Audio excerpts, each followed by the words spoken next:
सुबह के 7 बज चुके थे। काजल ने रवि को जगाया। जल्दी से उठो, कितनी देर तक सोते रहोगे? देखो, मैं तो नहा धोकर तैयार भी हो चुकी हूँ और तुम अभी तक सो रहे हो। मैं अब चाय बनाने जा रही हूँ, तुम भी जल्दी से उठो, ब्रश कर लो। रवि बेचारा हड़बड़ाहट में उठ खड़ा हुआ। वह कुछ लंगड़ा कर चल रहा था। शायद रात में देर तक नाचा था, इसलिए उसके पैरों में दर्द हो रहा था। पर यह क्या, उसकी साड़ी नीचे फर्श पर लिपटती हुई चल रही थी। इसे देखकर काजल ने कहा, देखो कैसे चल रही हो, तुम्हारी साड़ी तो फर्श पर लिपट रही है।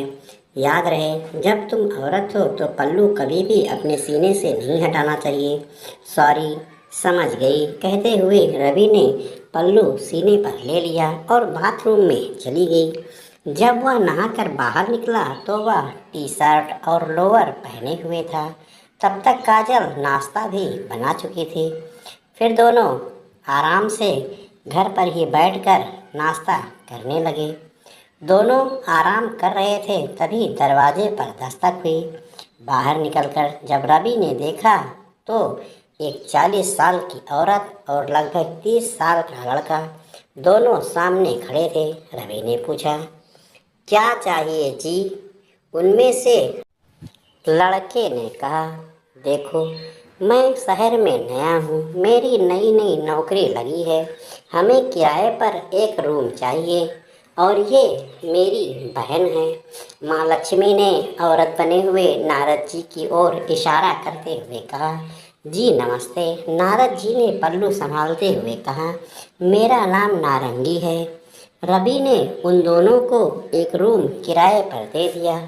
फिर क्या था, माँ लक्ष्मी और नारद दोनों वहीं रहने लगे। दोपहर में रवि के पास ऑफिस से एक कॉल आया जिसमें कहा गया था कि उसका बोनस भेजा जा रहा है। दरअसल यह माँ लक्ष्मी के प्रवेश का परिणाम था। फिर दोनों बाजार गए। पूजा के लिए सामान जो लाना था, फूल वगैरह तो ताज़े ही चाहिए, कल पूर्णिमा थी। सारा सामान आ गया, पर एक समस्या अभी भी थी कि किराएदार के रहते हुए वे दोनों अपोजिट लिंग के वस्त्र कैसे धारण करेंगे। पर लक्ष्मी जी ने तो सब जान लिया था, वे अंतर्यामी थी।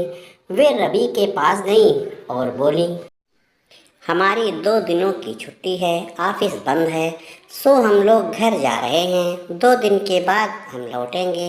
इतना कहकर दोनों चले गए। रवि और काजल ने भी राहत की सांस ली, क्योंकि अब वे आराम से खोल करके अपोजिट लिंग के ड्रेस व मेकअप करके पूजा कर सकते हैं। फिर क्या था, अगले दिन रवि और काजल दोनों ने व्रत रखा। रवि ने नहा धोकर नए महिला वस्त्र धारण किए थे। आज वह पीले रंग के साड़ी ब्लाउज में था, सुहागन स्त्री की तरह पूर्ण 16 श्रृंगार किए थे। काजल ने भी पूर्ण रूप से पुरुष वस्त्र धारण कर लिए थे। वह आज पैंट शर्ट टाई व बेल्ट में थी। उसने कोट नहीं पहन रखा था, पर उसने नकली दाढ़ी और मूछें चिपका रखी थी अपने चेहरे पर। दोनों ने विपरीत लिंग के वस्त्र भले ही पहन रखे थे, पर उनमें किसी भी प्रकार की सेक्स फीलिंग नहीं थी। वे दोनों पूजा को सफलतापूर्वक करके संतान चाहते थे। दिन में दोनों व्रत रहे। शाम को वे पूजा के लिए तैयार होने लगे। रवि ने एक नई नवेली दुल्हन की तरह से पूर्ण रूप से 16 श्रृंगार किया। श्रृंगार करने के बाद वह वास्तव में किसी औरत से कम नहीं लग रहा था। काजल ने भी पंडित जी के बताए के अनुसार पुरुष वस्त्र धारण कर लिए थे। वह उसमें एक जवां मर्द लग रही थी। रात्रि में काजल ने जितने भी दरवाजे और खिड़कियां घर में थे, सभी को बंद कर दिया, जिससे उनके किसी भी क्रियाकलाप की जानकारी बाहर के लोगों को ना हो सके। और उसके पश्चात दोनों ने पूजा के लिए पूर्ण रूप से तैयारी कर ली।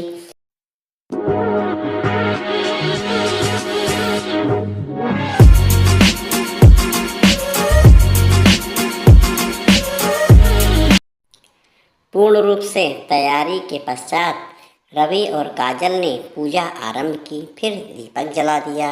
उसके पश्चात पूजा पूर्ण होने पर रवि ने पूजा में चढ़ाया गया जल पी लिया। जल पीते ही जैसे चमत्कार हो गया।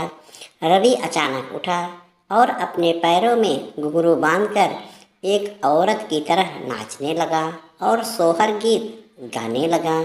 उसने जो गीत गाए वो कुछ इस प्रकार हैं। जुगु जुगु जिया हो ललनवा, यशोदा जी के भैया नंदलाला, सजी रही माँ देखो आज चुनर गोटे में। इस तरीके से रवि एक औरत की तरह नाच रहा था। काजल यह देखकर हैरान थी कि रवि औरत की तरह कैसे नाच रहा है, या कि उसे यह सब सोहर गीत कैसे याद है। वह सोच रही थी कि कहीं रवि पहले से ही तो यह सब नहीं कर रहा था, पर कभी उसने रवि को लेडी गेटअप में देखा नहीं था। वह अपने ख्यालों में ही डूबी हुई थी। तभी अचानक दीपक बुझ गया। जैसे ही दीपक बुझा, रवि जो कि डांस कर रहा था धड़ाम से जमीन पर जा गिरा। वह बेहोश हो गया था। काजल ने तुरंत सोचा कि नाचते हुए इन्हें चक्कर आ गया है। वह पानी लाकर चेहरे पर छींटे मारने लगी। रवि को होश आया तो वह बोला, मुझे क्या हुआ है, अभी तो पूजा में नाचना पड़ेगा मुझे। तब काजल ने कहा, देखो वो सब तुम कर चुके हो, पूजा का दीपक बुझ गया है। जैसे ही तुमने पूजा का जल पिया, तुम औरत की तरह से नाचने लगे थे और नाच नाच करके सोहर गीत बहुत ही अच्छी तरीके से गा रहे थे और औरत की तरह ही नाच रहे थे। पर रवि ने कहा, मुझे तो कुछ याद क्यों नहीं है। तब काजल समझ गई कि यह सब पूजा में पिए गए उस जल का ही प्रभाव है। वह जल चमत्कारी है। फिर दोनों ने भगवान को प्रणाम किया। आज की रात दोनों को इसी तरह से विपरीत लिंग के वस्त्रों में जागते हुए बितानी थी। सो वे एक पुरुष व स्त्री की भांति एक दूसरे से बात करने लगे। फर्क सिर्फ इतना था कि पुरुष की भूमिका में काजल थी और स्त्री की भूमिका में रवि था। इसी तरीके से दोनों आपस में एक स्त्री पुरुष की भांति आचरण करते हुए पारस्परिक बातचीत जो घरेलू जीवन में होती है कर रहे थे। धीरे धीरे रात बीत गई, पर वे दोनों इस बात से अनजान थे कि पक्षियों का एक जोड़ा जो कि सामने बाउंड्री पर बैठा था, दोनों की इस हरकत पर कड़ी नज़र रख रहा था और उसकी आंखों से पानी की जगह खून टपक रहा था।